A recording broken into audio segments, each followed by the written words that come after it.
આપો જ. હું ઘણી વખત મારા પ્રવચનમાં ગળા ફાડીને કહું છું, સોમથી શનિ તમે તમારી પૂજા જાતે ભલે કરો, રવિવારે આખું ફેમિલી ભેગું મળીને પૂજા કરો.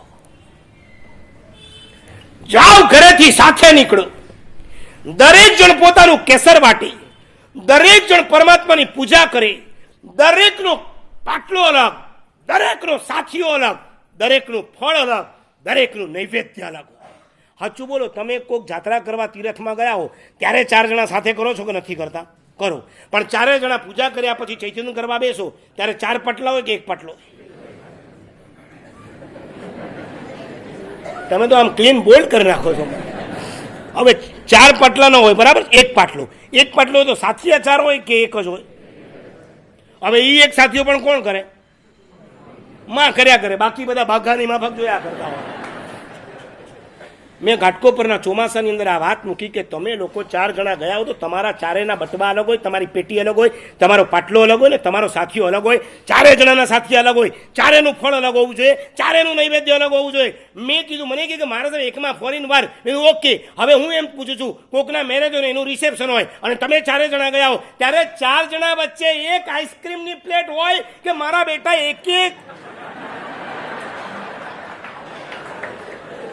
બોલો બોલો, એક કેટલી ઉલાડી જાય? 4 ઉલાડી આવે. ચાંદો એક કરે. બસ મૂકવાનું ને આપવાનું હોય ત્યારે એકલું હોય, લેવાનું હોય ત્યારે 4 ગણું થાય. આ વાત મેં કરીને, એક છોકરો હતો, એના મમ્મી અને પપ્પા હતા, એ લોકો લકીલી ગયા હતા કુલપાકજી, અને હૈદરાબાદ ને કુલપાકજી એને પાછા આવ્યા ને છોકરો મને એટલો હરખાતો આવ્યો, મારા સાહેબ તમે કીધું હતું ને, આપણો પાટલો અલગ, આપણો સાથીઓ અલગ, આપણું ફળ અલગ, આપણું નૈવેદ્ય અલગ, ત્રણેયના પાટલા જુદા હતા. કેટલો આનંદ આવે છે. એટલે આ બધું તમારી બુદ્ધિ ચાલતી નથી કે ચલાવતા નથી? હે, આમ વધારે પડતી ચાલે. હા બોલો, છે ને, આ એ ચલાવી એને બાપા. કસ્તુરભાઈ લાલભાઈનું નામ સાંભળ્યું? લાલભાઈના માતુશ્રીનું નામ શું હતું? યસ, કોણ બોલ્યું? બહુ સરસ, ગંગાબા. ગંગાબાએ ખાલી સંતાનોને જન્મ નહોતો આપ્યો, સમય પણ આપ્યો ને સંસ્કાર પણ આપ્યો. કસ્તુરભાઈ જેટલા બિઝી હતા એવા જ લાલભાઈ પણ બિઝી હતા. જૈન શાસનના બહુ મોભી હતા. એક દિવસની વાત છે, બપોરના સમયે લાલભાઈ જમવા બેઠા અને ગંગામાં પીરસે. આ એ કાળ હતો, આ એ શાસન છે, આ એ ધર્મ છે. અહીંયા જમવા બેસે ત્યારે માં પીરસે, પત્ની નથી પીરસતી. પત્ની માં ન હોય ત્યારે પીરસે, પણ પીરસતી વખતે પત્ની બનીને નથી પીરસતી, માં બનીને. જે શું માતા, હું આગળ કહીશ તમને જો સમય હશે તો.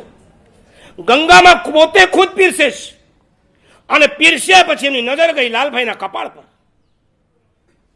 કપાળ પર ચાંદલો નથી. આણંદજી કલ્યાણજી પેઢીનો ટ્રસ્ટી હોય તો તું પેઢીનો ટ્રસ્ટી છે, મારા ઘરનો ટ્રસ્ટી નથી. તમારો દીકરો સીએ, આઈએએસ, છાતી ફૂલે ને, મારો સીએ છે, સીએસ છે, આઈએએસ છે. અને મારા જેવો પૂછે દેરાસર, મારે હવે છે ને એને ટાઈમ ઓછો મળે, બચાવ, તમે બચાવ કરો. હું પૂછું ને, એ ધર્મ ન કરતો હોય તો કમસે કમ તમારી આંખમાંથી આંસુ તો પડવા જોઈએ કે નહીં? મારા સાહેબ ગ્રેજ્યુએટ ભલે બની ગયો પણ ધર્મ ચૂકી ગયો છે.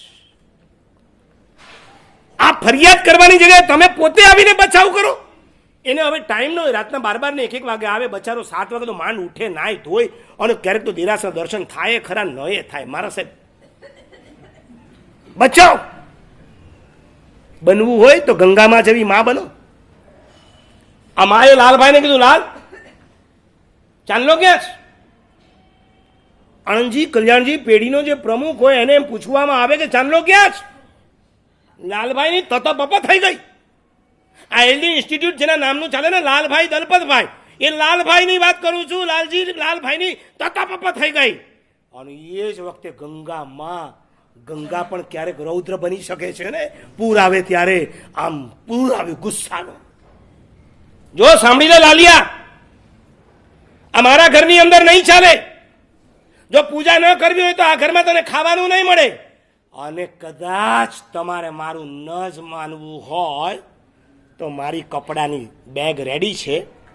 હું કોઈ નમાલી નથી. હું આ બેગ પકડી પાલીતાણા ભેગી થઈ જઈશ, જિંદગી સુધી પાલીતાણામાં રહીશ, દાદાની ભક્તિ કરીશ અને સમાધિથી મારા પ્રાણ છોડી દઈશ. બાકી આ ઘરમાં આ નહીં ચાલે. તમે નહીં માનો, ભર્યા ભાણા ઉપરથી લાલભાઈ ઊભા થયા, બાથરૂમમાં ગયા, ખંખોળિયું ખાઈ લીધું, કપડાં પહેર્યા પૂજાના, બાજુમાં દેરાસર હતું, પૂજા કરીને આવ્યા. પછી ગંગામાએ એને થાળી પીરસી.